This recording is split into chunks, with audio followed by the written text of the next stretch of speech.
Cece was the villain of my household. This cat might as well have been from Cattails. My dude had a thirst for vengeance at pretty much all moments of his life. What?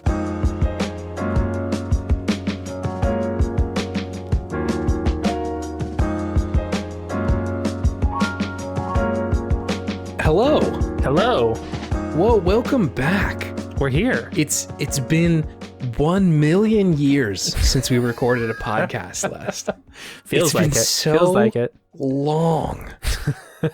I found myself just like sitting in a room starting to talk to you about video games. Oh, no. Like it's leaking out of me. You were telling me that the other day. You're like, David, I've been playing so many games. It feels like I'm a pressure relief valve, and I'm denying myself to you now, and you're at critical mass. So I understand if you're just ready to go. I have grown accustomed to the cadence and the volume with which we speak about video games. It's not typical in life. No, in no other place is this a normal amount of discussion of video games. And just like thinking about them too in my free time, like, ooh, I got to think about something cool to say about this. But good God. We recorded the Game of the Year episode, which, sidebar, saw a really kind response from the people who have listened to it. Thank you so much. Yeah, thanks, everybody. Appreciate you tuning in for that. If by chance you are new to this space, first of all, welcome. Hi, it's Video Game Podtimism. We're the Optimists video game variety show. We're two best friends. Talk about the wonderful world of gaming. We're, I don't know, have we ever pitched ourselves? Have we done this? Are we doing an elevator pitch right now? I guess. I think that's what the tagline thing is. Pretty much. I would say so. Trying to bend gaming culture away from shitheads towards inclusivity and accessibility. Just being upfront about our love for video games as opposed to like being nasty boys. We talk about that a lot. Nasty boys. Yeah. We're just trying to bring in the positivity and the love for the medium. 'Cause like people have gotten away from it, honestly. So, well, like why? We never talked about this before, but like that's kind of the mission statement here. Why? Why are people like this? Like, be more constructive with your feedback. Are we enjoying the same thing? Because like, okay, I love video games, and other people I know love video games. If you wanted more people to enjoy video games, wouldn't you want to create a space where it's not shitty to exist in? Yeah, like I would think so. I would think so. I sometimes I'll just like kind of forget and be like, oh, like maybe it's better. And like, I kind of only hang out in spaces online that are like mostly chill. And then I'll like just go on video games Twitter and be immediately reminded it's a dark that space. Like there is much more work to be done. My fucking God. Anyway, so sorry, that was a little tangential and if I'm being honest, a little pessimistic. Tiny bit. It was veering towards that way, but it's okay. Yeah, it's okay. We're steering back now. We're steering back. We're gonna put this back on the optimistic rails. Anyway, Point being, thanks for the new folks giving us a look. I'm happy to have you here. If it's your first episode or like your 94th or whatever it is. Appreciate you being here. Yeah. You'll see kind of how this show goes as we go on, which will bring me to this question, David. Yes. Have you been playing video games? I have been, Chase, but in the spirit of the new year, I have a video game confession to make. Okay. Tell me. So I know I'm the one who requested the every other week format for right now. Yes. Yeah. But Chase, I might have cheated on you a little bit. I cheated on you a little bit. Did you start another video game podcast? No, but I found myself in GameStop the other day, and I had a long transaction at the front. Oh no! And the cashier man was of an age of me, and we just started talking about games. And then I felt dirty afterwards, Chase. It started before I even knew what was happening. Yeah. So that's my video game confession for the new year. I'm trying to start off on a good foot, and I just hope you can forgive me. I mean, being up front, I'm not going to say it doesn't hurt, but we've never really discussed our video game discussion exclusivity or What not. is this relationship? We've never defined it. We've never really put pen to paper on what are we doing here? It's hard for me to sit with the fact that like I couldn't fill that emotional need for you, you know? I should have texted you. We'll talk about this in video game therapy, our side private podcast. Video game therapy, where it's just a recording of Chase and I in couples therapy, video game centrically. It's very little to do with the video games. No, because our therapist is actually Donkey Kong. Yeah, I will say not a very good therapist. No. He makes a great donkey, but not a very good Kong. I wish I could follow that up with Kong, but no, therapist. He's not a good therapist. Yeah. He just starts slamming his chest whenever he doesn't hear something he doesn't like. Yeah. Flexing and giving us thumbs up. Yeah, this is N64 Donkey Kong too. He's a little unhinged. Yeah. He's a little unhinged. Making sounds that are like distinctly not sounding like gorillas. That is not a monkey sound. That is not a Kong sound. That is a something other, indescribable. This was not the MCU version of Donkey Kong. This was like Sam Raimi's Donkey Kong, where he's making all sorts of weird ass. Sam Raimi's Donkey Kong. Wow, I need that in my life. Yeah, I need that movie. Sam Raimi's Donkey Kong. Yeah. Sam Raimi presents DK, starring Willem Dafoe as DK. Oh Lord, this is a really challenging image you've conjured for me, David. It could go so many ways, and every way is good. Have you been playing video games? Sorry, got a little off the rails there. I have been playing video games. I have been. Could you tell me about those? Yeah, I've been playing mostly 2 games. Okay. First one is Metroid Dread. Yes. Excited you're playing this game. Yeah, I got that for Crimbus. Pretty fun so far. Always has that little bit in the beginning of a Metroidvania where I'm like, do I like this? And then it like hooks you. And you're like, okay, I'm in. I'm in now. I feel like it takes like one loop of you not having a power, seeing where you can't go, fighting some kind of boss or something, getting a power, and then like going back and being like, oh, I remember where I can use this thing. Exactly. That's when everything opens up. You beat that first boss, get that first power, and like, let's go. Let's explore. I'm ready. Yeah. So yeah, it's quite good so far. Yeah. I really like the graphics. The parallax. Is that what it is, right? Is nice. Yeah, where the foreground depth. and background are moving at different speeds. Yeah. The depth of the game world is nice, and how it seamlessly goes from the cutscenes into the game world. Pretty good. Yeah, those transitions are great. Yeah. The worlds are good. Gameplay is tight with a capital tight. Very tight gameplay. So yeah, I'm really enjoying it so far. I haven't played too much of it, so I don't have that much to say on it. Have you fucked with a lot of like Metroid games? I have played Super Metroid. Okay. I didn't really play any on the Game Boy. I've always been more of like a fantasy person as opposed to sci-fi, so I always gravitated towards like Castlevanias. If I wanted I'm more of a Vania than a Metroid. Personally, and I never played any of the Metroid Prime games either because I didn't have a GameCube. But I think they're going to get remastered at some point, so I'll play them then. That's the hope, man. I have no idea. The status of like the console 3D Metroids is so befuddling to me right now. I'm like really hoping that at some point it'll just kind of come out at one of those Nintendo Directs, but because there's a 4th coming out, isn't there? It's confirmed in development. Yeah, supposedly there's a 4th. I forget who was making it. It might be like Ninja Theory or something like that. But it was being developed by someone. I'm going to get about 0% of these facts correct. But it was being developed by someone. And then I think maybe a couple years ago, one of their like lead directors or something was like, yo, it's actually not going great. We're going to kind of reset the development and start anew. Whoa. Which like kind of respect a little bit. Definitely. Like, at a certain point, it is much better to be like, actually, this game stinks. Yeah. And like, we maybe should just not follow this down the rabbit hole. Yeah. Good for them. Which, it's a lot better to like know when your IP or whatever you're building is like not up to the par that you want it to be, and just be like, let's not do this one. Damn. So yeah, I think that they're maybe developing it, but at the same time, like, who knows? I have no idea. Yeah, but I haven't played too many Metroid games. Probably the most time that I've spent playing as Samus is in Smash. To be honest, for sure.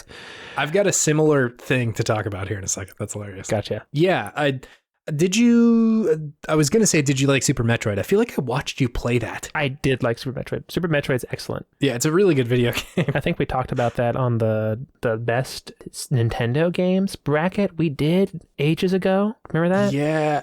I think we did an episode about Super Metroid. I think I made like the final 4 at the very least. But No, it's a great game. It may have been Poetry Slam with Samus Aran, the episode. That could be your favorite episode, Chase. I love the title of that one. It's really fun to dance around my tongue.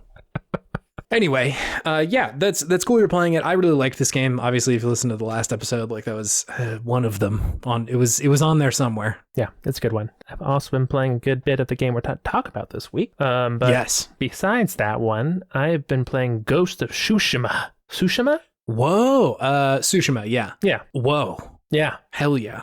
I got it. I got the director's cut for the PS5. I bet that looks pretty good on the PlayStation 5, huh? It looks pretty good. Looks really good. Like you can tell that it's still a PlayStation 4 game because like the backgrounds don't look quite as good, but like everything that's really drawing your attention looks really damn good. Like really, really damn good.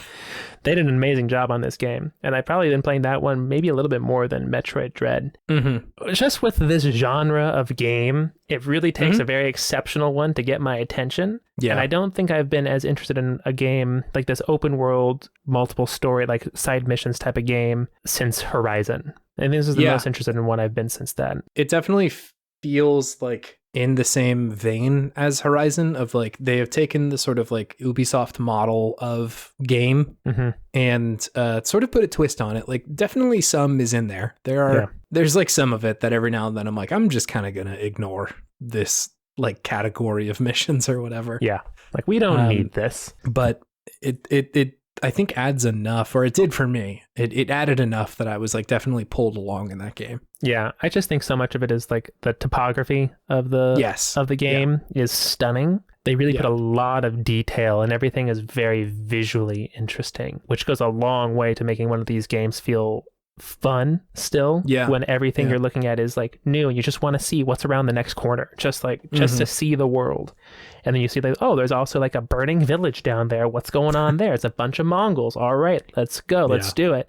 And then there's a fox, and then there's a golden bird, and then it's just you're just all around the map doing all these things. They just kind of seamlessly go from one to another, and it never feels like a chore. It just feels like, oh, this is fun. Yeah. So really good game. Great story so far. Really cool gameplay mechanics. I think they're pretty basic, but once again, it's like the stylization of it is excellent. Just the way that it's interesting playing this game after playing Sekiro, because Sekiro's like, this is fucking sword fighting video game. This is it. This is what you've always wanted. And this one's like, this is sword fighting movie video game.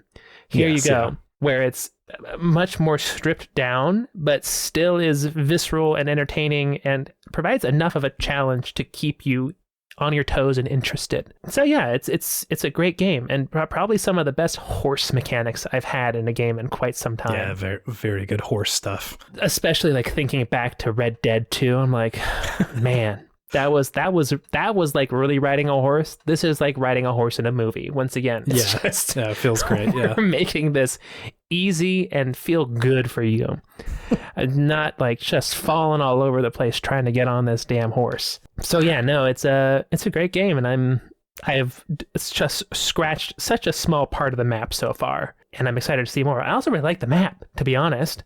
I like that it's almost like a scratch and sniff type of thing, where it's like you go and you discover something, and then it gives you the topography of the map, whereas everything else is just blank. So it's like you really gotta go there and like experience it. You really gotta sniff, yeah. You gotta scratch and then sniff, baby. I thought this game was really good. I think it is held up pretty well in my own brain. Like when I was playing through it, I was kind of aware that like maybe I thought this was okay. It was like I didn't have strong opinions really one way or the other, but kind of the longer I sit on it, the more I'm like, that was pretty fun, this video game. Yeah. The game has a really strong opening for my money. Like the kind of like tutorial section where you're kind of sneaking around is like not phenomenal, but like the scene of you like charging onto the fucking Mongol invasion and all that and getting your ass kicked. And then the scene where Jin first goes onto his horse and you like ride through that field of like wheat or whatever. And like the music swells and like the title screen. Up. Oh my God. That's pretty good. I pretty specifically remember saying like, fuck yeah. Like I'm here for whatever's going on after this. A cinematic experience. Really, it was great. Yeah. It's so good. I thought that was a really strong opening that like that alone kind of carried me for a little while. It was like that scene was just cool. Definitely. Yeah. No, that scene was really cool, and it's a cool game. It makes you feel cool. Yeah. You know, you're like a samurai hybrid samurai ninja. It's great. Mm-hmm. You get best of both worlds. It's very fun. And you get to fight some Mongols, which is great. I've never fought Mongols in a game before. It's fun. I don't think I have, other than Mongols. Other than like maybe Dynasty Warriors or something. I don't know. Sure. I get. Are there Mongols in Dynasty Warriors? Or is it just Chinese dynasties? There's got to be Mongols, right? Mongols are always hanging out. Mongols will always be hanging out. Lurking in the steppe. Yeah, the Mongolian steppe. Look at you. Look who paid attention in world history class. My goodness gracious, Chase Albee. A+. I love the mechanic of standing outside of a fort and Jin just like screaming at them like, come fucking fight me. I love that. And I like just how holding out his sword right there. Fuck me up. I will fuck you up first. And then if you don't do that, if you go around being sneaky, you can hear him like having these like remorseful like shame. Like he has a lot of shame about it. He's like, this is not what my uncle taught me to do. Yeah. And then like there will be like flashbacks to like him being taught that you fight someone face to face and look them in the eye. Yeah. Like I did. I jumped off a ledge and like assassinated somebody. This Mongolian who was shooting at a child on a bridge, so he definitely deserved it. Yeah. But then just shames you about it. You're like, oh, I'm sorry. Like, you kind of see what it's coming from. It really does a good job of illustrating the conflict within Jin. I thought that overall, like that part of the story, and I for what I remember, I think that's like most of his arc is like the struggle with like, do I kind of keep... Am I a samurai or a ninja? Like, do I keep the old ways, or do I try and adjust and save the people that I care about, right? Yeah. Yeah. And like, I could see how they could write that and somebody in the modern day be like, fucking stab them, dude. Like, your home is under attack. Kill them. Like, it doesn't matter. But you're right that I think it does a good job of showing him sort of like grappling with that of like, this has never been an option. Yeah. Like I said, I didn't think the story was like groundbreaking by the end or like the end of it, but I was like, okay, like that was believable. And like, I will say that the very end of the game is like very good. Like the middle section, I was kind of like lukewarm on, but like the very end of it, the last like half an hour, I was like, damn, that was good video games. Hell yeah. I'm excited for it. I'm ready for it. Yeah. Yeah. It's pretty good. Cool. I'm stoked you're playing both of these. These are both interesting picks. Yeah. I'm glad that I have some hot bangers to play right now. Sorry if that was too graphic for you. Hot bangers. Some hot bangers. Like, all of our British folks will just think we're talking about like sausages, yeah. Hot bangers and mash. I've never been a fan of bangers. Of like the little sausages? Yeah, I always thought they tasted funny. I'm a big fan of like a chicken sausage. I think it's pretty good. Maybe I got a bad banger. Maybe I'm like, look at this yank. Give him a bad banger. Give him the bad ones, yeah. The rotten bangers. Christ alive. Anyways, I think that's all I have been playing. Cool. Really, this last week. Besides, of course, still a little Hades here and there. Obviously, yeah. A little Rocket League here and there. Yeah. A little Halo here and there. Yeah. But what about you, Chase? What have you been playing? So I have been sort of adrift among recent releases. Sure. I haven't really been digging into stuff that's like very hot. And I did a safe bit of traveling, I should say, around the holidays. And so I had a lot of time with just me and my Switch. Just me and my Switch. It's the name of your debut album. Just me and my Switch. It's me in like a rocking chair with a cowboy hat on and a Switch in another rocking chair with a tiny cowboy hat on the top of it. Oh. Me and my Switch. What else are you wearing besides a cowboy hat? I'm going to leave that up to your imagination. That's the artist's interpretation. All right, beautiful. I'm there for it. So anyway, I have a weird bunch of games.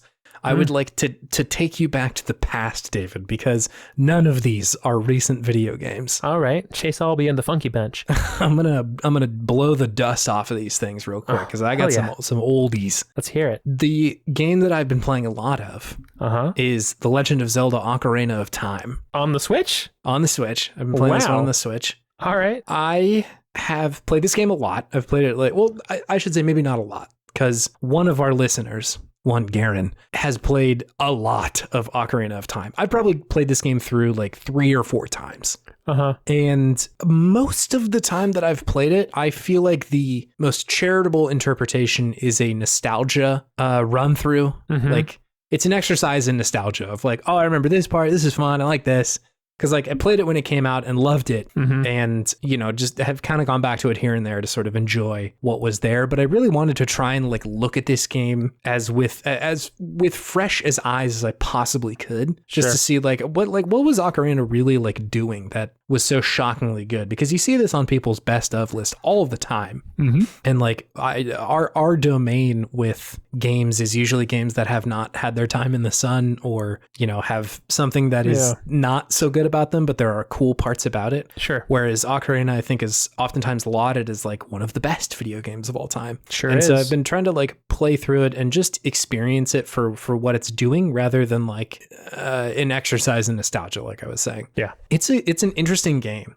I sort of feel like time has been a little kinder to Majora's Mask and that half of the Zelda series on the N64. Time, you say. Time, I say. Bust out your ocarinas. Play the Song of Time. Who knows? And I think that one relies a lot more on the strength of its tone and the ideas that it's playing with mechanically. Whereas this one, I think, was really good in the way that it expanded what this game could be. Like, it's when you first come out after you do the first dungeon, the like Deku Tree, and you come onto like Hyrule Field, that's still like a pretty cool moment. Of like, I just went through a very small village, my own village, kind of got to know it, did this like dungeon, which was very enclosed spaces, and like by and large that part of the game is kind of standard Zelda affair. Like the dungeons I don't think are the thing that really sets this game apart. Because if you just went from one dungeon to another, it was like, okay, like that's fine. And something like Link to the Past had this wide open overworld, but I think with 3D, it adds another layer of like, whoa, this is like a whole space out here. Sure. And, of course, in hindsight, it's hilariously small. Like there's no space in there. It's essentially like as big as a few city blocks, right? Like it's not gigantic at all. Hyrule, like castle and the sort of like downtown area of it is, as big as the field outside of it. And that's really it. It's not big, but it felt cavernous as a child. Expansive. It felt gigantic. And I think that they play with that really well. And it's still quite fun. I do notice this game really grappling with the transition to 3D though. There's a lot of teaching. There's a lot of tutorials, like a lot of like just some owl showing up and being like, hey dude, do you know how to Z target? Like I know. And like I get stuck in those conversations with the owl every time. I'm slamming A and slamming A, and then it's just like, you want me to say that again? Yes. No. We're stuck now, baby. And so like that's not shade on the game, because like that is what it needed to do at the time. Yeah, people didn't know what to do with 3D. No. And so it's like, of course that this would be a thing, but like as a relic, it's very odd to play through that now. Yeah. Especially because like even Z targeting has been sort of left behind. And so it's teaching you like this old sort of outdated way of playing a video game. It's like, I got a second control stick here. I can do some fancy stuff, y'all. I am the Z target now. And so like that part of it feels a little bit more aged. I think the what to do is often incredibly obscure. I noticed that if you just sort of point Link in the direction that the game is like really trying to get you to go, usually that's the right way.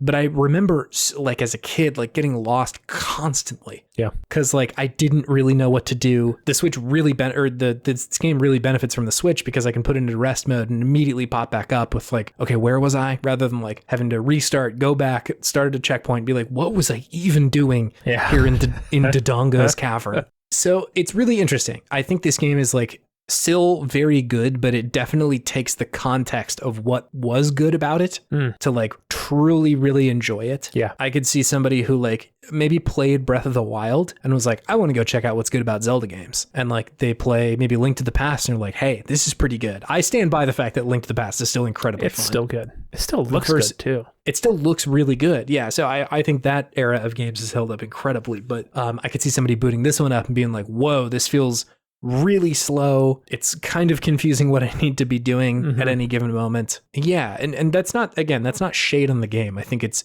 just not as palatable as some of the like very classic entries. So you're saying they need to remake Ocarina of Time? No, I don't think they do, because I think if they really truly went to the effort that it would require to like update this game, that would be a very different experience than what Ocarina is. Sure. Right? You'd be putting out like Ocarina 2.0 at a certain point. Yeah. Which is, you can just go play Twilight Princess if you want that. Like that's also a pretty like similar game. Yeah. And so like I kind of like that this game exists not in a vacuum, but it still as it was, because it's really like interesting to look at what it was doing then, and so, especially just because you can see how far we've come and like what parts of this have aged well and what haven't. Yeah. I think the game does a lot more with its story than any of the 2D Zeldas were doing at the time. Sure. Like it was pretty sparse in Link to the Past, right? Like big fucking nasty wizard took Zelda, go get her. Yeah. Big versus nasty like wizard. versus like you hit up the Deku tree, who like in itself is a cool character design, and he's immediately hitting you with like, okay, so here's like the 3 spirits that created Hyrule and all this shit and gave him life and blah blah blah. Anyway, there's a big nasty wizard again, who's gonna try and take these things. You got to go collect all those things. Zelda might have one. That's pretty cool. I got one, but I'm gonna die soon. Stuff is just coming pretty quickly, and so I think that part of it is really cool in that it feels a lot more modern. Of like, okay, we're trying to like have beats in this story that you're going through. It's a lot more cinematic in that way, which is, it's cool. That part of it I think is aged pretty well, even if like, you know, the pacing sometimes is a little wonky. The lore. I think I like that part of it, because these games don't need story. Like they very much are treating their stories as myth and literally legend. And so I don't think they need story beats, but it does help sometimes to have like parts of a myth of like, first this boy woke up in his village, which was inhabited by elves or Kokiri. Is that the name of the Kokiri forest? Yeah. Koroks? You know, the fucking, oh my God, I'm going to get my gamer card revoked. The Kokiri elf people. Holy hell. I'm so scared to put this on the internet. And then he goes to see a big tree, and the tree dies. The big tree. Anyway, I just love the way that they string together the beats like that. The Kokiri are an ageless race. Thank you, David. Small childlike beings that inhabit the Kokiri forest. I didn't know they were ageless. What the heck? I think there's some, because when you get older, I think Saria has not aged very much. Yeah. Whereas you're now an adult. I've listened to Stephen Hilger over on Into the Aether has an interpretation about how this game that is about growing up too quickly and like how your loss of childhood happens incredibly fast, which I really love as a read of this game. I think that's like an astute way to put it. It's fun to sort of look at this game through those sorts of lenses of like, what are they saying by forcing you to age into like a hellish world all of a sudden? Sure. It's puberty, baby. Like, just sort of this, the trauma of growing up and like having to like survive in a place that was once very easy, I guess. Yeah. Like they couldn't have made the town center of Hyrule more castle. Happy. It's idyllic. Like, and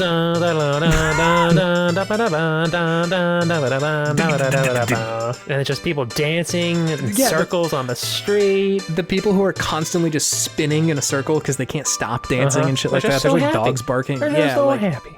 They couldn't have made that more like, this place is a happy place. And the contrast between that and the castle center when you're an adult is like harrowing. Zombies. Everybody's fucking dead. Yeah, it's terrible. Just like Silent Hill music in the background. Just like guttural noises. It's effective, and like it's still effective. Like I even knowing what's coming, I got to that part recently and was like, yeah, like it's very effective to have your world essentially like destroyed in front of you.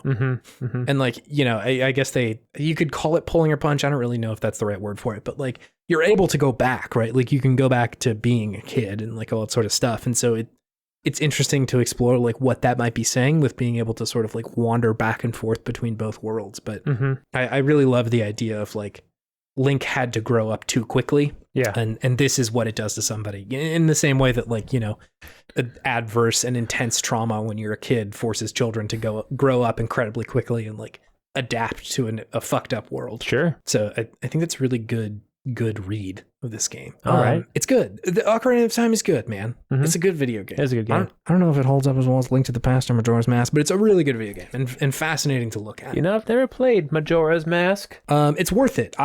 You need Garen with you to play it. You need a Garen, because that's how I played Majora's Mask. It's dangerous to go alone. He's essentially a walking Prima guide for how to beat that game, because we literally got every single mask in it, and at no point was I unclear about what to do.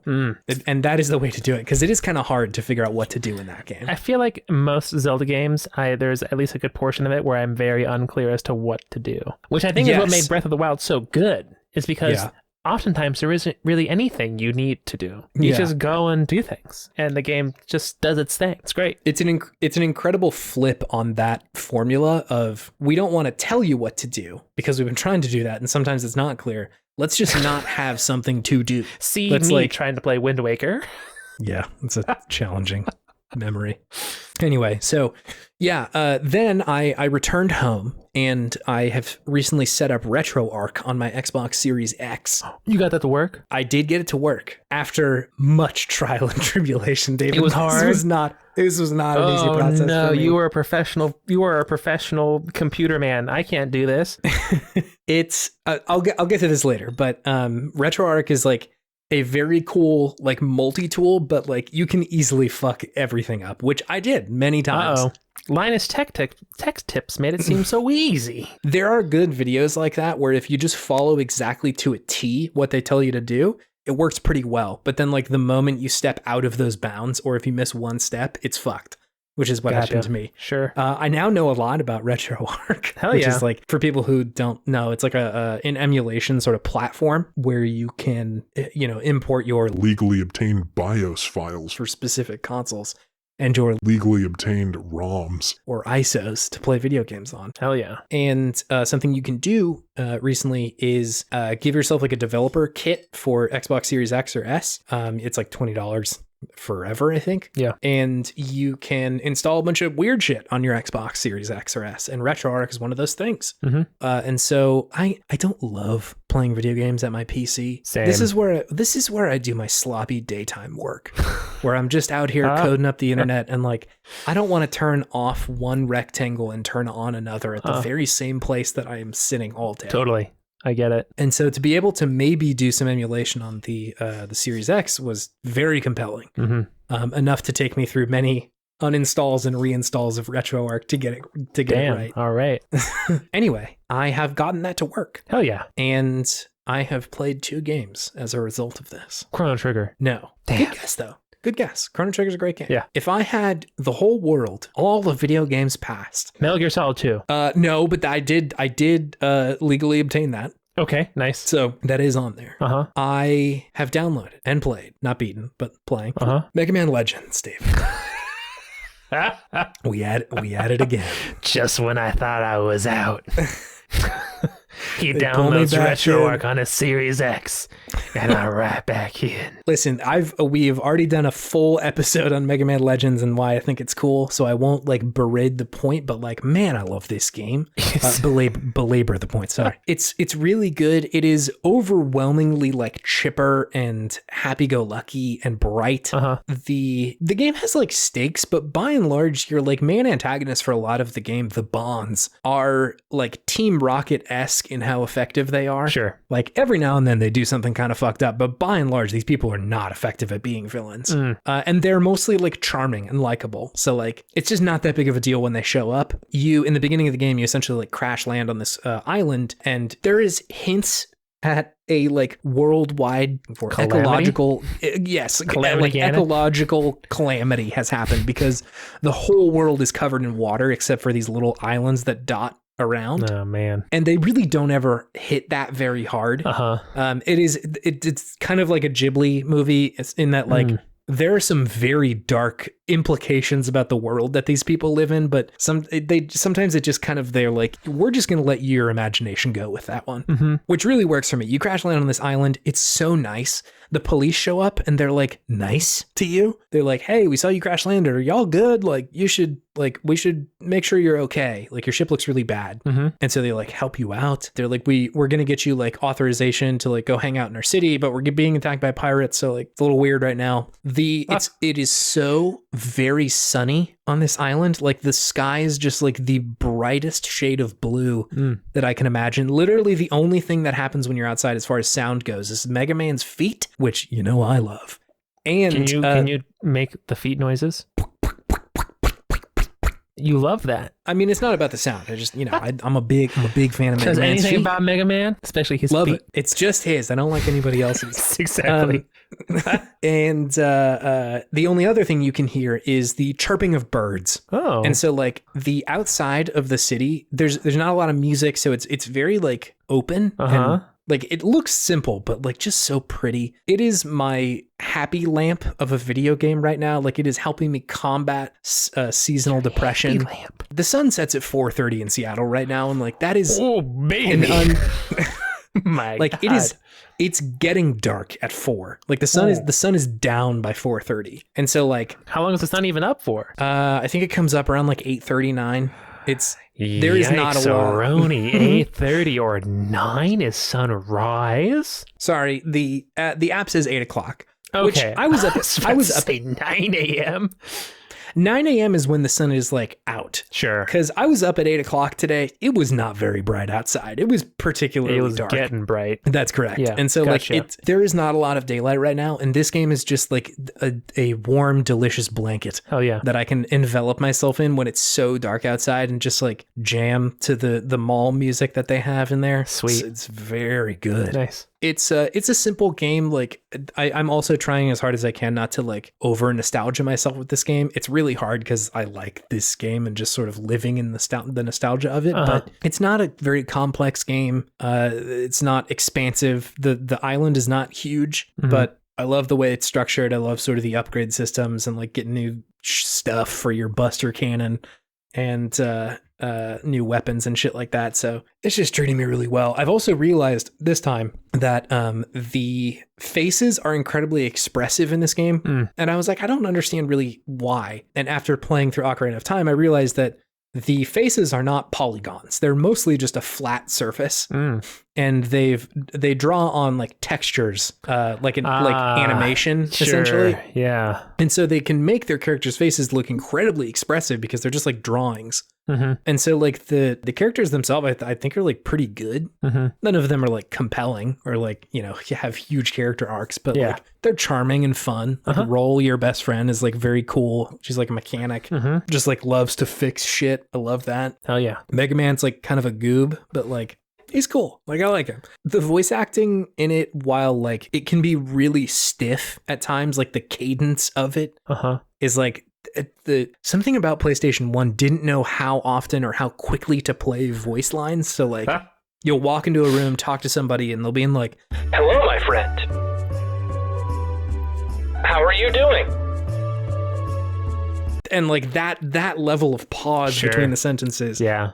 I is know incredibly. You mean. It's so And hard. like, continue. Yes. Please say more. They are going through the audio dialogue as you would go through like a text box. Yes, correct. Like they are not speaking in a normal human rhythm. They're speaking it whenever you choose to click X. Yeah. They load in the new dialogue. Yeah. And so like that makes it a little bit stiff at moments, but like, I don't know, most of the time the voice acting isn't that bad. It's very cheesy and like almost campy at times, but like, I don't know, it's fine. They're doing good. There's like some good voice acting in here. Good. They're doing good. So anyway, this is my source of serotonin for this week, which has been very helpful. Nice. Finally, the last game that I've been playing. Mega Man Battle Network. No, it is Fire Emblem Path of Radiance. Ooh. For the Nintendo GameCube. Is this the one with Ike? This is the one with Ike. Hell yeah. Ike was my boy in Super Smash Bros. Brawl. I was mentioning this because you had brought up playing Samus mostly in Smash. It's also weird because like they've buried Ike in this game. I don't think Path of Radiance was particularly popular. Yeah.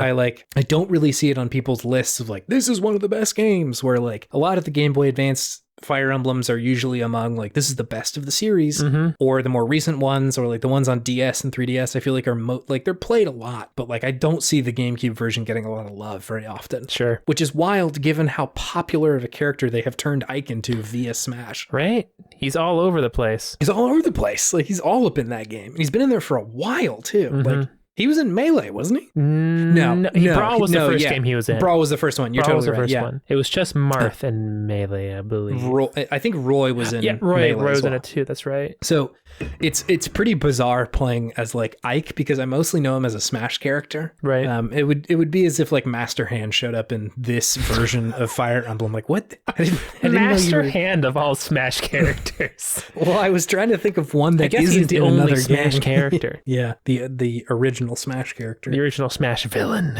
Anyway, so yeah, I mostly missed this one when it came out. I didn't play it when it originally released on GameCube. Fire Emblem wasn't much of a thing in the US when this one came out, I feel like. Not as much. The Game Boy Advance ones had released here, but I think I looked this up recently, and I'm pretty sure that those were the first ones to even hit the US, were the Game Boy Advance ones. Still pretty new. Yeah, and so like there was a following, but I think folks who were playing GameCube might not have been willing to risk it for a Fire Emblem game. Yeah. And so like I don't think a lot of people play this game. Anyway, I wasn't one of them either. I think I had tried to play this probably like 10 years ago, like tried to fire it up on an emulator or something like that. And I think stupidly was like, this doesn't look very good. And then stopped playing it, which is like, that was my toxic trait of 10 years ago, is just being dumb with like the game doesn't look good enough. They didn't spend any time on the graphics. I'm out of here. I think it is partially challenging too, because like the Game Boy Advanced art for Fire Emblem still looks incredible. Like it is such good pixel art. And like this game is kind of like just like mid-tier, mid-2000s 3D stuff. Like it doesn't look as good. Sure. But the game is still really good. And so like that for me has been carrying me through. Let's see. It's a good Fire Emblem game. Like I should say before I get any farther, it is definitely of the ilk of those GBA games. Like it feels a lot like one of those, more so than it does one of the games that came out on like DS or 3DS, or obviously, you know, it's nothing like Three Houses. Sure. Other than like that core battle system. But even Three Houses is very different. I kept reaching for Divine Pulse, but don't have it in this one, so you just got to deal with your mistakes. I don't even know what that means. You can go back in time. Oh wow, you haven't played Three Houses, have you? I'm not much of a Fire Emblem man. Whoa, David. I know. I kind of forgot about this. There's some part of me that like I can forgive him for this. I think I assume that literally every human on Earth has played this game. Chase is frantically touching his head right now, trying to wrap his mind around this. It's shocking information to me. Like, you and I don't play all the same video games, but our crossover, it's not far from a circle. Yeah. There are definitely a lot of in common, and like, I really liked that game. I'm not much of a JRPG person. Like, I will almost always enjoy those games for like a solid like 10 to 15 hours. Yes. But I just lose it. After then, I never finish them. David, it's so much more. It's so much more. Think about the relationships. I mean, that was going to be what you were going to say. You should think about the relationships, though. Here's a plug for another podcast. Speaking of this specific issue that we're running into right now, go listen to Asynchronous. A video game catch-up show. Currently, right now, they are playing through Fire Emblem Three Houses, piece by piece, bit by bit. So you're listening to every single second of it, aren't you? Well, I am. Yes, the sicko who's played it many times, and I'm ready to experience it in a new format, podcast format. There you go, baby. Would you say that's your favorite Fire Emblem? Is Three Houses? Shit. Oh man, I just gave Chase the Sophie's Choice dilemma right here. I think it is the best Fire Emblem. I don't know if it's my favorite Fire Emblem. Ooh, which one? Awakening? Maybe one of those first few, like the Sacred Stones or whatever, the ones on GBA, because those are the ones I started with, and I really have a fondness for them. Okay. I love the like pixel art of it all, but god damn, I should think about the relationships, because man, do you get a boost to your defense if you're next to somebody that you have a good relationship in this game, Chase? Yes. That's what you have to ask yourself. Same thing in Sacred Stones. Yeah. They have that even back then? No, they did not. There you go. There's your answer. And all the kids in this one are hot for teacher, which does count for something. What does that mean? Well, you're the teacher in this one. And they're hot for you? You're barely older than him, and I get it. The implication is not great. The implication on first is blush. bad. I'm going to start calling you Sting. Sting? Sting. Sting? What did Sting do? Haven't you ever heard Don't Stand So Close to Me? Aha, David. And he was a teacher. He was an English teacher before he was Sting. Whoa, and the police. The Sting extended universe is unfurling in front of my eyes. It's grody. It's grody. Yeah, wow. No, I've heard Sting, but apparently I have not heard of Sting. You've listened to Sting, but you've never heard him, Chase. I've never listened hard enough to really hear Sting. Huh? Christ alive, I'm off track. Of my own doing, no less. Okay, let's back up. Didn't hear about Sting. You should listen to Asynchronous. It's a good podcast. This Fire Emblem Path of Radiance is closer to the Game Boy Advance model. I like that. It's fun. It feels like a game that has been lost to time, but I just in reality didn't play it, and now I'm really glad that I am playing it. Mm-hmm. Let's see. This is totally tangential, but it felt relevant. I've been watching Ted Lasso recently. Hell yeah. Good television program. Good show. And love it. It's very good. I'm not super far into it, so like forgive me if this is not how the whole arc goes, but I really enjoy watching a television program where you just get to watch somebody who's like do good, mm-hmm. and like make the world better because of that. Like I think there is a lot of room for nuance and shades of gray in media. Yeah. And I get why we sort of moved away from, the hero just being a hero. I understand that and I appreciate that a lot too, but sometimes it is really nice to just like have the dude be cool mm-hmm. and nice. Mm-hmm. And that's the story, Yeah. It's like the opposite of Breaking Bad. Yes. It's the exact opposite of Breaking Bad. Ted Lasso is the cosmic opposite of Walter White. Walter White, yes. And I would pay to see that fight, though. Yeah. We'll see who comes out. It's probably Walter. He's a sketchy man. The power of good, though. It is true. And so, like, in looking at the story of Path of Radiance, it's like pretty down the middle. Ike and his good boys are gonna fix the fucking problem, man. Like, all right. They got a good head on their shoulders. They just want to do right and save people. And like their conflict is oftentimes just like their superiors told them not to go save that little girl, but they had to go save her anyway, and they did it. And maybe they get reprimanded, but it was the right fucking thing to do.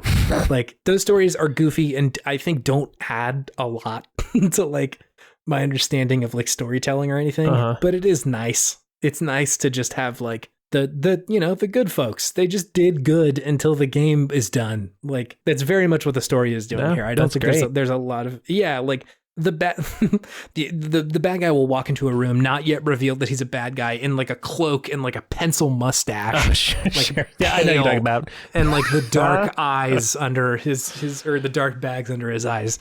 The heroes will be like, hello, well met. And he's standing over in the corner sulking like, I'm going to get everyone. My plan's almost complete. Mm-hmm. And then they'll be like, what'd you say? Oh, nothing. No problem. Like, okay, I get it. Like that is the bad guy. He's going to be, he's just like an evil wizard. I'm totally cool with that. Mm-hmm. And I think like this kind of connects back to what we were saying about Halo recently of like Halo feels like it has the tone of saying something incredibly like shade of grayish. Yeah. Like they're trying to say something about like Master Chief gets the fucking job done and like it might be tough and he might be, hard, but damn, like this is what it takes. But it's not really saying all that much, which like isn't a bash against the game. Halo's fun because shoot alien. Mm-hmm. But like Fire Emblem is not pretending to say anything. Mm-hmm. And I'm kind of cool with that. It's like the good guys won because like, they did. Honestly, we might need less shade of gray stuff nowadays because that's how we get there were good people on both sides kind of bullshit. Like this dude is perhaps redeemable but clearly shitty, clearly still in the wrong. The dude holding a comically sized large black bomb who's like lighting it on fire and hucking it into a crowd, like that's the bad guy. Yeah. He's twirling his mustache and talking to a tiny parrot on his shoulder. Yes. Who's voiced by Gilbert Godfrey. I don't need to know about his tragic past. Like, he may have one. He probably does. But damn, he's still bad now. He's a stinker now. He's a stinker He's now. a real stinker. He's a real stinky. Anyway, so this game is good. I'm enjoying it. Hell yeah. It is. I think all of these games are kind of falling into the like comfort game zone right now. Comfort game zone. Where they're just sort of nice to play. And yeah, it's great. I'm enjoying myself. Nice. This will bring me to my Podtimistic thing of the week, David. Sure. For new listeners, this is a fun little part of the podcast where we talk about something that's just like got our Jimmy's rustled for all the good stuff in games. A good Jimmy rustling. Yeah, something that we're appreciative of this week. For me, for my money, this week, it's RetroArch, David. Oh, nice. It's the emulation platform. So RetroArch is this like platform is the right word. And you can play it on Steam. You can play it on a bunch of other shit, like including an Xbox Series X. And it's this kind of like, or S. And it's this like multi-tool with which you can use to emulate it. Collects a bunch of stuff and adds a layer of UI onto it. It'll sometimes package up, emulators in there, but, I know the legality of that sometimes is a little weird. But I also, let me start with this. Forget what I said. Here we go. I think that doing the hard work of trying to like upkeep games and like make sure that like if the last PlayStation 2 is smashed so that games are not dead forever. That's real shit. It's real shit. And I don't think of this as simply a way for people to not play games. RetroArch feels a lot more, and really any emulator is much more of a space for people to try and preserve the games that exist as they are. Yeah. Without somebody having to like remake something, It's challenging to use. Like I have fucked up RetroArch on multiple different computers at this point. And like, it's so easy for me to break it. I'm like, I'm digging through forums and shit like that, trying to figure out how to fix some weird issue that I run into. And, sometimes people will get to talking about how, oh, this is easy. You should just be able to figure it out, which is very, very tech worldy of like, oh, you should know this. It's fucking easy. I'm like, no, dude. I don't know. I work on people's bodies. That's what I do. I don't do computers. Tell me how. And so like the ability to just, plug and play something isn't really there like it would be with a console. But I think with enough finessing, it is kind of nice to just be able to pop into it, especially with, the modern sensibilities that a lot of these emulation platforms add, such as like save states and rewind and all sorts of stuff that like allows you to just kind of like hijack some of the weirder difficulty spikes in some of these older games. Sure. Again, save states are really my thing of like being able to not have to go to a save spot, just quit and like come back in exactly the same place you were before is really helpful. It's real. Yeah, it's great. I wish that this was viewed as more of work of like the work of building RetroArch and the work of building emulators and maintaining these like backlogs of video games. I wish it was viewed as that by the companies who are in legal control of whether or not, this is a thing that people can do. Yeah. Because it would just be fucking cool if people could just go absolutely ham on this and like develop whatever they want to, right? Like if RetroArch could just bundle all of the like BIOS files with their program, you would have that plug and play stuff. And like I think a lot more people would be able to access this fairly easily rather than having to dig through a forum to figure out like, how do I legally rip my BIOS off of my PlayStation? Like, how do I do that? Yeah, I don't know. Or I don't like it. It's hard, right? Like it's not easy to do that. I would break everything that was being used in that situation. If I did it, would break for certain. Yes, correct. Beyond repair, I'd brick everything. I just wish it wasn't viewed as the way as it was. I get why, right? Like because companies want to own the thing that they own. Yeah. But again, I think there should be some kind of version of common law where like if you haven't tried to put this out on a platform, like it's ours now. We get to do it until you like can put it on a modern platform. It's been 10 years. This is ours now. Like if you have not released Tak and the Power of Juju on a modern console, if I can't play Tak, then I should be able to just like download the ROM and play it. Yeah. You ain't doing anything. You got no plans with it. to do it. There's not going to be a Tak remaster, remake. There's not going to be a sequel. Which honestly is fine. I don't need them to do that. I just would also like to be able to play those games that are as in the form that they were in. We need to get ROMs into the Library of Congress. Dude, for real. I like RetroArch, even despite its finickiness and ease with which it breaks. Do you have something fueling your sense of Podtimism this week, Dave? I do, and it's right here, Chase. Look at it. Whoa. Do you see this? Look at this device you're showing me. This thing is awesome. For all of the listeners who aren't me and Chase and have eyes that can see this right now. I'd say the majority of the people that are currently involved in this conversation. Pretty much everybody. Yeah.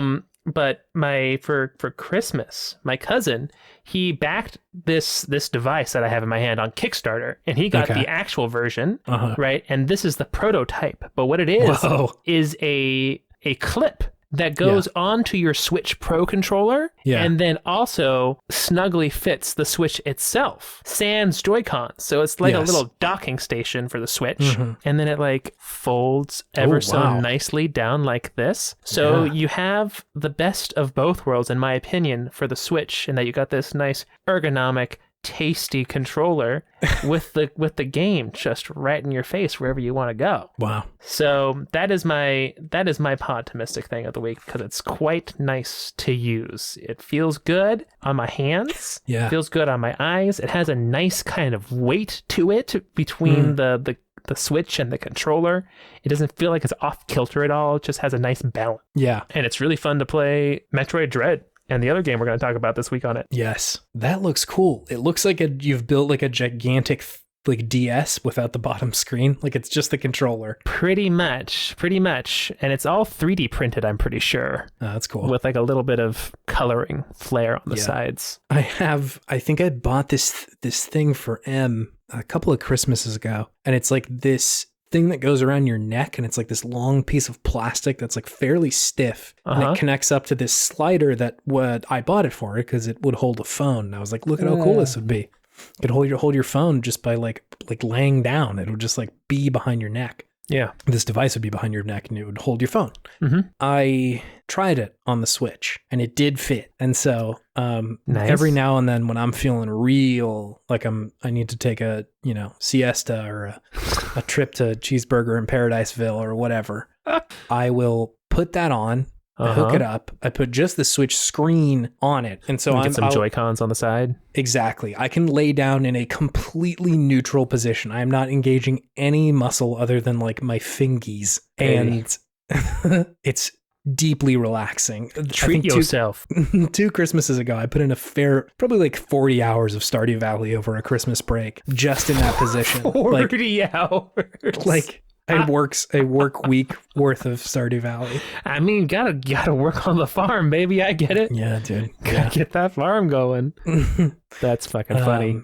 Just sort of like buried in blankets, looking like an absolute vampire, just laying arms completely at my sides, playing Stardew Valley. Video game vampire. I love it. Hell yeah, dude. Sick. That's cool. I like that little thing. But do you want to move on to our main thing? Let's do it.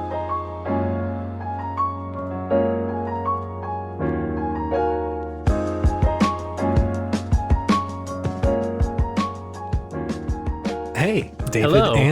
And listener. Hello. Jason, listener. Hello to you as well. Hi. Here is this cool section called Good Games, where we talk about the sometimes say okayest games of yesteryear. But oftentimes that can just mean games that didn't really get their time in the sun, or a specific part didn't get its time in the sun because a cat likes to get in the sun beam. Like a cat likes to get when it loves to relax and it just looks so cute and fluffy. Yeah, we just sort of like look at games and try and find the cool shit about them because oftentimes the opposite is true. And this week, hold on, back up. Usually we do games that are a little bit older. This week, we're doing a little bit more modern of a game, I'll say. Yeah. We're, of course, talking about the modern classic, Cattails. Cattails, here we are. Cattails. You had brought this up on the show months ago. It's been a long time. It was a while ago. It was... like on sale on the eShop for Switch, like $2. It is currently also on sale for Switch for $2. And Mallory loves cats. She's like, buy it. Please. And I was like, okay, let's do it. And here we are doing an episode on it. I was, I will say, on first blush, hesitant about Cattails. I understand. But your explanation of it seemed compelling. Yeah. So had to play, and here we are doing a segment about it. Before we get too far, though, could I hit you with some hot stats about this video game? Please. Hot stats. Hot stats. So Cattails was released December 1st of 2017. Another 2017 release banger. Wow. Damn, 2017 got buried in the year 2017. Too many games coming out then. This is made by Falcon Development, which so far as I can tell is a dude and his wife, I think. Oh, wow. Not a huge development team. Sure. And I couldn't find any other games that they have made, so this may be their first. Sure. Very cool. Love that. Mm-hmm. I have a review from Nintendo Life. Oh. I have taken Nintendo Life's review. So for the listener, the new folks, sometimes we'll go back and we'll go and pick a review from our favorite outlet, Jeux Video, a French outlet. I will then toss that review into Google Translate and translate it into like every language until arriving back in English. Anyway, so I've done the same thing to this review. I have sourced it in English and then run it through a bunch of different languages and then spat it back out in English again. Okay. This one is sometimes we'll get these reviews and sometimes they're kind of just a jumble of nonsense. And like, I'd say this one is a little bit too, but this one is very high on the poetry level. And I just need you to be prepared for that. All right. There's some shit going on in here. Okay. So Nintendo Life had to say, for the cat, the stone will rest. I hope he will attract you with his interesting mechanism. Despite the conflict of dreams behind it are beautiful words and music, but you enjoy catching flies in the garden and talking to them for hours. If you take animals a year before the holiday, this is great. 8 out of 10. They liked Cattails. Wow. That was beautiful. That was beautiful. I unironically love the phrase, despite the conflict of dreams behind it are beautiful words and music. What? That was gorgeous. That's a gorgeous sentence.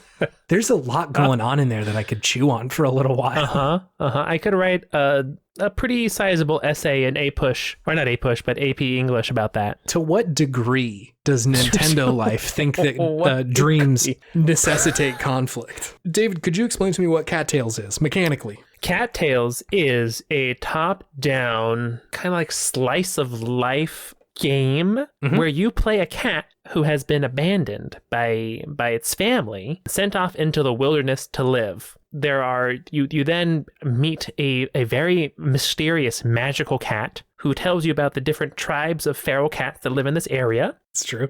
You choose one, and then you go and you get a den, you meet all the different cats there, and then pretty much the game revolves around like foraging for things, hunting for things, doing like tasks on the task board at your camp. Yeah. Your cat's tribe, like, oh, get X number of berries or like capture some food for us. So you can go out and you can like forage for things, you can catch prey, like stalk them like a good little cat. There's also like an interesting kind of territory, like gang warfare component to the game, which is fascinating. So the map is it's pretty good.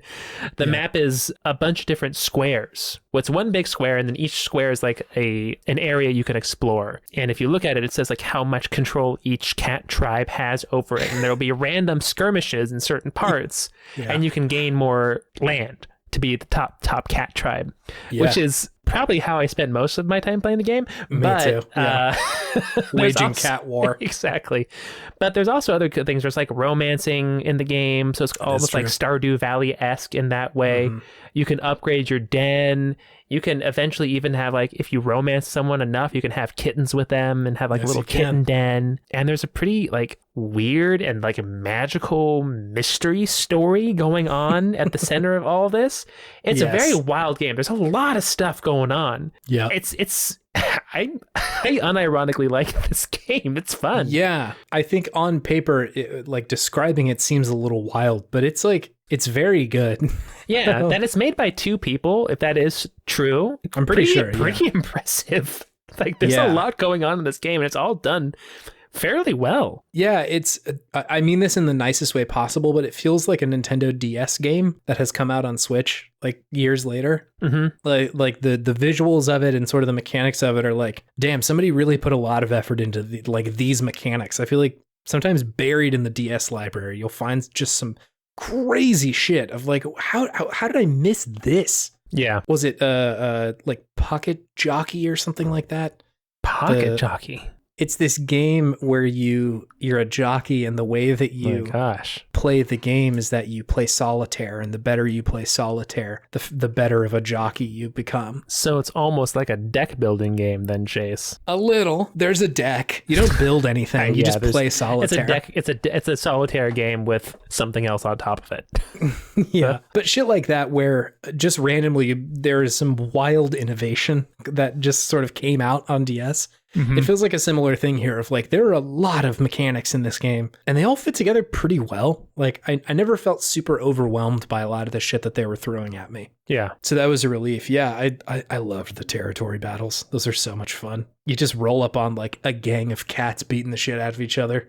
And like, it's not particularly violent. They roll up and the music changes too. Dun, dun, dun, dun, dun, dun, dun, dun, dun. Bum, bum, but it's still like mellow. You're not ever stressed out by it, in my opinion. But it's fun. It's just fun. Yeah, it's a very like viscerally fun game. Why don't we shift over to just like what we like about this game? It sounds like we're kind of already there, but like, sure. What about specifically about Cattails has really rubbed you the right way? Rubbed me the right way. It is rubbing me on my belly in a sunbeam kind of way. It's scratching me behind my ears. Yeah, not going against the fur, going with the fur. Don't mess up my fur. What did I like about the game?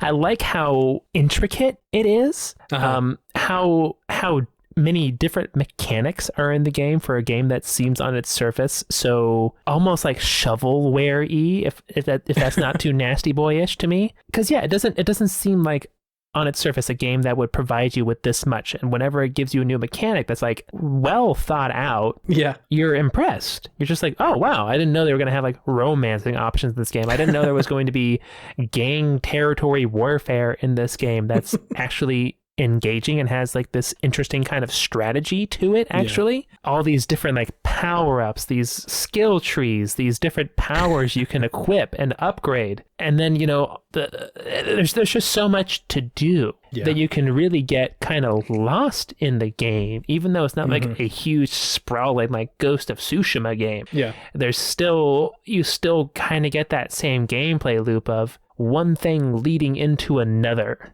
Where it just kind of keeps you going. Yeah, so that was the thing that struck me the most about this game.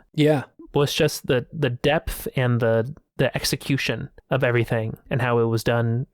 Everything pretty much done very well. Yeah, same. I think this game shares a lot with Stardew Valley. Yeah. And I don't think in like a derivative way. It doesn't feel like something where it's like, oh, this is just Stardew Valley. Like I wouldn't say that. I think it's doing a lot of its own stuff. But I think just visually it's a little Stardew Valley-ish, and the way that the game isn't really forcing you to do very much is kind of nice. Like you were saying, like you could go just like romance other cats. Or, like do the gang warfare stuff. I spent a lot of time just like, I'm just going to go hunt mice today. That's going to be my thing. Yeah. It's very soothing in a way that I think shares DNA with Stardew Valley of like, you just wake up and if you're bored of the thing you were doing earlier, do something else. There's plenty of shit to do. So like, don't worry about it. I think that I am not a huge cat guy. I don't have like... But Chiba. I had Chiba. Chiba was like sort of a villain in my household when I was younger. Chiba was a villain? Sorry. Hold on. Back up. Chiba, Jazz's cat. Yeah. I lived with a cat of my cousin's. He was cool. Chiba was cool. Chiba was a chiller. He was a chiller. I like Chiba. I'm thinking of my cat when I was younger. Cookies and Cream, a.k.a. Cece. I didn't know that's what Cece's name was. It was, yeah. That's awesome. Cece was the villain of my household. This cat might as well have been from Cattails. He was like definitely not a feral cat. We got him as a kitten, but like my dude had a thirst for vengeance. at pretty much all moments of his life. What? Why? He just like, he wanted to be outside hunting mice and shit. If I tried to pick him up wrong, he would be like, no, actually, we're going to fight now. Just woke up on the wrong side of life, huh? Pretty much, man. He was an intense little cat. And so like, my experience with cats is like mixed, but I don't really have these like fantasies of like, I would love to just see like 100 cats living out there and doing their thing. I don't find them particularly like mystical or anything. Oh, they are mystical. But this game really warms my heart to that fantasy of just like cool warrior cats out there doing their thing. Yeah, no, totally. Some bramble pelts, you know? What tribe did you join? I was going to ask you this. So there's 3 tribes. I don't know if you had listed these already, but there's Forest, Mountain, and Mystic. Mm-hmm. I forget which one's the like war tribe. Was that the Mountain Cats? That's the Mountain Cats. Yeah, so I went with the Forest Cats. You're the Forest Cats? Okay. I did the Forest Cats, yeah. They're like the welcoming kind of chill bro ones, it sounds like. They seemed the most on the level. Like Mountain Cats were like, they were CC. They had a thirst for vengeance. And they were trying to take over the map. And I was like, that seems like kind of a lot on my little cat journey right now. CC versus Chet the Rat. Who wins? Yeah. And the Mystic Cats seemed like they had some experiences with DMT in their college years. And like, they're definitely shroomer cats. Yeah, they're maybe still trying to sell me on microdosing. And so I went with the Forest Cats because they like, you know, they're fairly normal. Like they're just cats. I like these cats. Yeah. What was your move? Mallory and I were playing this together, and I asked her. She's like, "Let's join Mystic." Yeah. Which I thought was very funny, given that she, in her college time, was in the Berkeley co-ops. I was about to say so that is the Mystic Cat tribe. This checks out hard. If I was left to my own devices, I probably would have gone with probably Forest, just because they were like the one that the game was like pushing you towards. Mm-hmm. It seemed like in the beginning. They're the Mario of cat tribes. Yeah, but I will 100%. I'm standing the Mystics. I'm Mystic 100%. Yeah, absolutely. So don't you come near my den, you filthy forest cat. I'm gonna lick my paws at you. We live in the swamp. All right. It is particularly swampy over there. It's 100% swampy. We live in the swamp. I live in like an old ass tree in a swamp. It's great.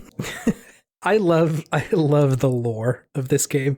It's like so weird. That part of it is so much fun. And like you were saying, yeah, there's like this like wizard cat who shows up every now and then. Yeah. It's just he's the cat who like welcomes you to the area, gives you the lowdown about what's going on, and is like, all right, see you later. And then he just apparates away.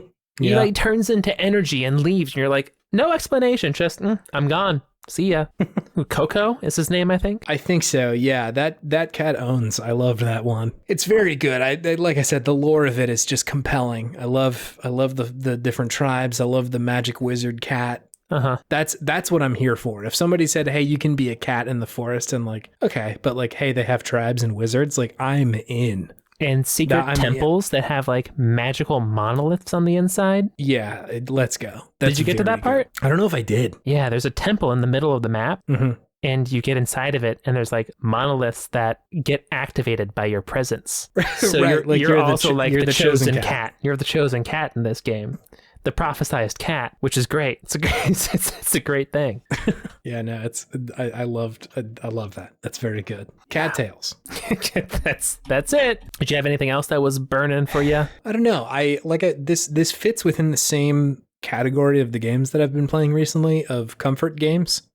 Like I said, the winters in Seattle are challenging, and I am susceptible to sadness in the darkness. So like games that sort of just feel like a hug are really nice, a weighted blanket. Yeah. And this one is like that. It's not super demanding of you. No. You can kind of just do whatever the fuck you want to, and like that the game is totally cool with that. Mm-hmm. Yeah, I think it's super fun. I'm always shocked that I don't see more Stardew Valley likes out there. Yeah. You see them every now and then, but I feel like they're not often super well executed. Mm-hmm. And it's rare that they capture that feeling that Stardew Valley, I think, gives of like, listen, we're going to give you the freedom to do a lot of shit, but you really don't have to if you don't want to. You can kind of take this game in whatever direction you want. Yeah. And I suspect I probably shouldn't be calling that Stardew Valley. I should probably call that like Harvest Moon or, some variation of an Animal Crossing game. But I think Stardew Valley is what exposed a lot of people people to this kind of game. Yeah. And so, yeah, I'm surprised I don't see more better executions of it, but I do think Cattails is one of them. Perhaps not perfect, but like, no, it's certainly perfect, PURR, perfect. But I think it does capture that sense of I can do whatever, and all of that's okay, which is a hard thing to do. I think it is very easy to get caught up in, we're going to make a Stardew Valley-like game, and it needs farming, and it needs combat, and it needs villagers. Mm-hmm. And like, without really getting at like what makes all those things in tandem special. Yeah. And I think this one does a good job of like, oh, this is a wild sentence. The cats are pretty well written. The writing like all the is cats. Solid. Yeah. Yeah. The cats have interesting names. Oh, the names. Yeah. Really good warrior cat names. Uh-huh. Really good stoner cat names too. Also, the cat doctor in the Mystic Tribe has a fucking, what is it? A plague doctor mask on? Yes. Yeah. So good. Yeah, so good. It's a good video game. I don't think that I have groundbreaking things to say about this. I think it's just like an incredibly good comfort game that like I'm so glad this exists. Yeah. I watched a handful of like long plays that people have put up on YouTube. And like, man, does it seem like this game knows who it's marketing to. Cause like the long plays, like the people who like this game love this game. Like every corner of it, they're like, this is exactly my shit. It's like, it's you with Dyson Sphere program, Chase. Yeah, it's if you could wrap up like Megaman Legends, Dyson Sphere program and a card deck building roguelike, like I would would leave society and never return. I would only play that game. True enough. If and only if it also had the Normandy in it, and I could go hang out with my best pals. Be Commander Shep or whoever. Sure. But yeah, I think that's like really lovely that this game is marketing to people who seem like maybe they really wanted this game. You know, like and it totally could be just like the folks who play Stardew Valley and stream Stardew Valley also like this, but like. Again, from what I was getting at, the people who are streaming it, a lot of them are like, oh my God, I can't fucking wait to get into this. And they have like half an hour long episodes of a long play that goes for like 150 episodes or something like that. Like a shockingly large amount of content for Cattails. And like, that's so nice. I love that. People like, are into the game. Yeah. Yes. And like in a way that is the other side of the coin of a game that is marketed towards as many people as possible. This game knows exactly who it's for and is not really afraid to just go for that. Yeah. I don't know. I think that's wonderful. No, it's great. It really is. Great. It's a fun game. And I like one more thing that I like about the game. All the different seasons. Yeah. Different animals, different food, like berries and stuff in different seasons. Yeah. Like it's winter right now for me. And it's like, it is hard to find creatures to hunt. Yeah. It is barren out there and all the water is frozen. So you can just walk across anything. It's great. And the music is really good too. I actually really enjoy the music. It's like elevator smooth jazz in a very good, positive way, if that makes sense. It's just easy listening. And the soundtrack is good in this game. Yeah, surprisingly so. Got some good saxophone in this in the winter. The music is phenomenal. I can just put some of that in here so we can all listen to it. You were playing a little bit of it before, so I did catch it, but I'll let the listener enjoy.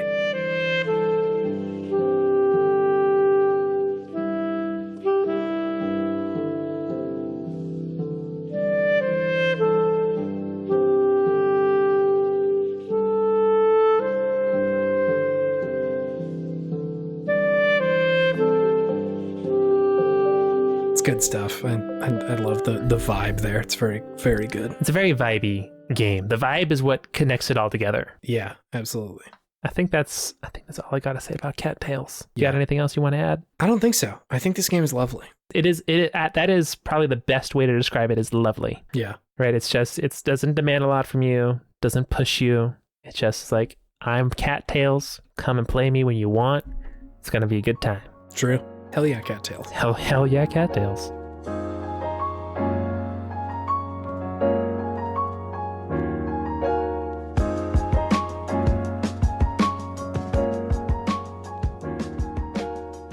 Hello. Here's some outro stuff. We're on Twitter. If you would like to interact with us there, we're at Podtimism.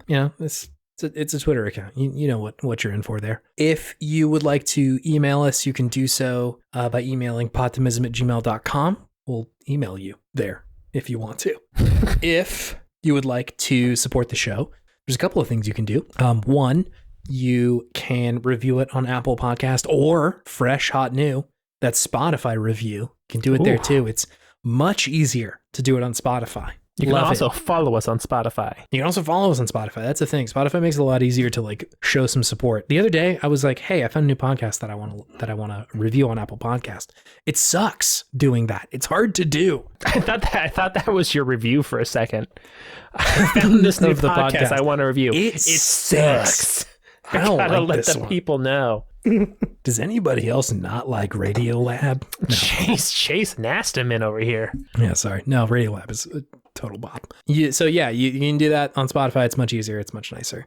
So do that if you would feel so compelled. A much more impactful thing is to tell a friend about this show. Say, hey, I got a video game show. I bet you already listened to Video Game Podcast because I'm going to recommend you a new one. But here you go with this one too. Now is probably an easy episode to recommend because we're, doing a little intro. You can go back and listen to the GOTY. That's recent, easy to do. Mm-hmm. Also, thank you, Scout Wilkinson, for your work on our podcast art. Beautiful. It owned in 2021 and it owns in 2022. Sure do. Still good, obviously. I think her commissions are opening up pretty soon. So like if you're looking for some art. She's coming back from winter break. She's ready. She's come back from winter break. She's rightfully upping her prices. Worth a lot more if you ask me. Inflation's a real thing. Inflation's a real thing. And just like, and she's worth it. People. And she's worth it. Absolutely. Anyway, so yes, thank you for your work there. And finally, listener, hi, hello. Thank you for listening to this show. It's phenomenal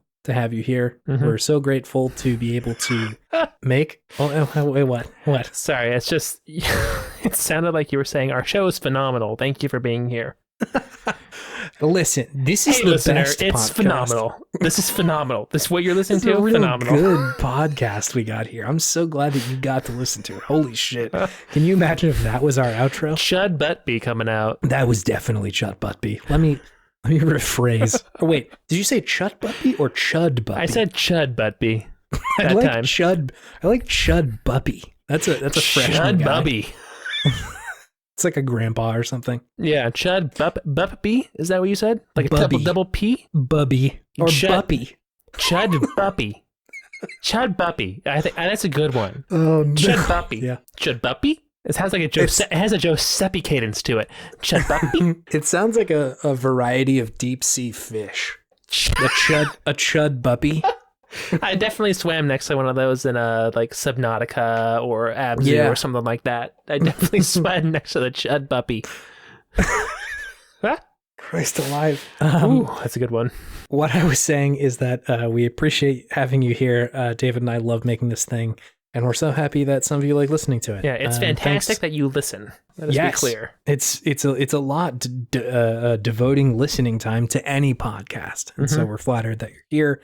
Love making it. We're going to keep doing that. And love having you here. Thanks for anybody new if they've checked this out. And thanks for everybody who's not new too for being here still. Both parties. Thanks. Yeah, thank you. With that, David, do you have any gaming wisdom to leave us with this week? Yeah.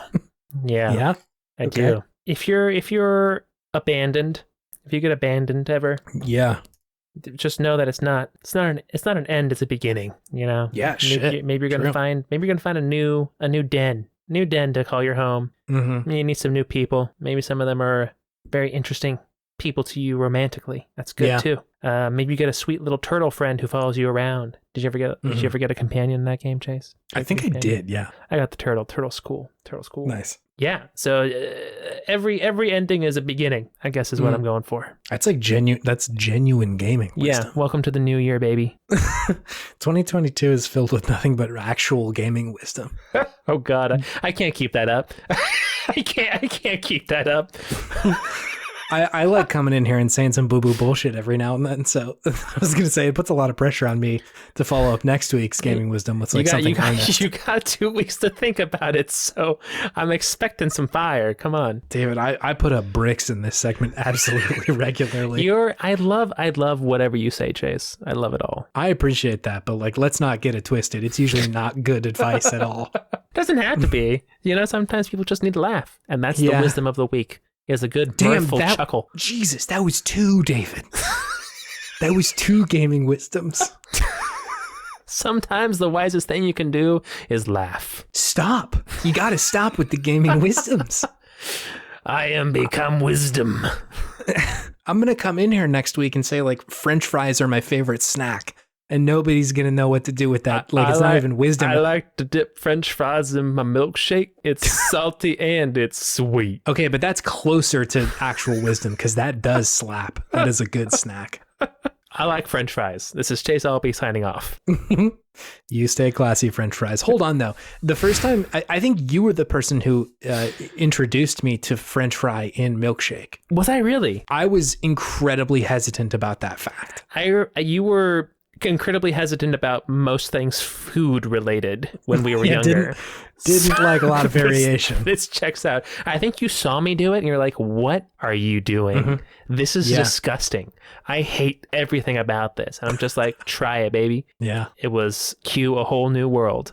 Yes. It was a mind melding sort of situation. It was a shocking new world. Mm-hmm. It's pretty great. It's top snap, anyway, truly. Yeah. So your fourth gaming wisdom is dip them fries in that milkshake is damn. Maybe not like a chocolate milkshake. It's got to be vanilla, really. I don't know if it could be anything else. Maybe you could get away with strawberry, but I don't know if chocolate and French fry would mix. Oh, yeah, I don't know. Also, to be fair, I think it's best when French fries are incredibly hot. Yeah. If you got some nasty old DoorDash French fries that are like 30 minutes cold, like they're not good. It's not going to be the same experience. Those fries are steamed as opposed to fried now. These got to be piping hot on a plate in a restaurant, probably on a patio nowadays with Omi. I'm so sorry for not delivering on the promise of this podcast. This is not what we started 2 hours ago. This is not what it was. This is for Drew. Drew loves this part. That is true. There's a certain subsect of our audience that loves to see us just sort of fall to pieces as we try to end a podcast. This is my third glass of whiskey. I'm talking about what I want to eat. David, I had spicy chicken teriyaki for dinner and 2 glasses of whiskey and Coke. Acid reflux is on the way. Oh, no, SpongeBob. Oh, no. There's stomach acid leaking into my brain right now. It's making me look sideways and think up and down. It's not good for me. So you're tripping right now. You got acid reflux brain. I have joined the Mystic Cat tribe, and they told me to eat spicy chicken teriyaki. Baby, join us in the swamp. We got CCR here, baby. You got Swamp Rock. Let's do it. Doodaloo, doodaloo, guana. Some Pokemon. Silver spoon in hand. Credence is going to get really mad at us when we use that song for our outro They this can't week. be mad at us because we're also Central Valley boys. Yeah, sorry, Credence. You can't sue us. We're all together on this in our disdain for the Central Valley. Listen, okay, bye. We have to end this. All right, see ya. All right, okay, bye.